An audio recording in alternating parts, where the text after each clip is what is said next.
অনেকদিন ধরে ইচ্ছা ছিল চন্দননগরে জগদ্ধাত্রী ঠাকুর দেখতে যাওয়ার, তো ফাইনালি আজকে চলেই আসলাম। আজ হচ্ছে নবমী। রেডি হয়ে চলে আসলাম মানকুণ্ডু স্টেশন। আর মানকুণ্ডু স্টেশনের সামনেই স্পোর্টিং ক্লাবের ঠাকুরটা, আর ভীষণই সুন্দর, ভিড়টা জাস্ট দেখো তোমরা।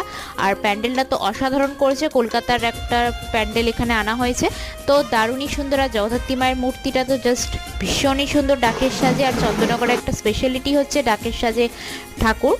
তারপরেই পাশেই ছিল আরেকটা প্যান্ডেল, যেখানে হচ্ছে এই গ্রাম বাংলার কৃষকদের নিয়ে একটা থিম করা হয়েছে, যেখানে ছোট ছোট কাস্তে বিভিন্ন রকমের। আর মায়ের মূর্তিটাও ভীষণই সুন্দর।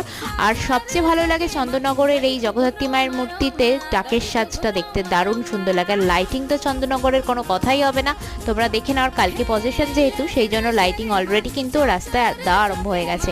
আর তারপরে একটা রোল চলে আসলাম লালবাগানের ঠাকুর দেখতে। আর এই প্যান্ডেলটাও কিন্তু ভীষণ সুন্দর করেছিল। আর তারপরে ঠাকুর দেখে চলে আসলাম বাড়িতে। ভিডিওটা ভালো লাগলে লাইক করো।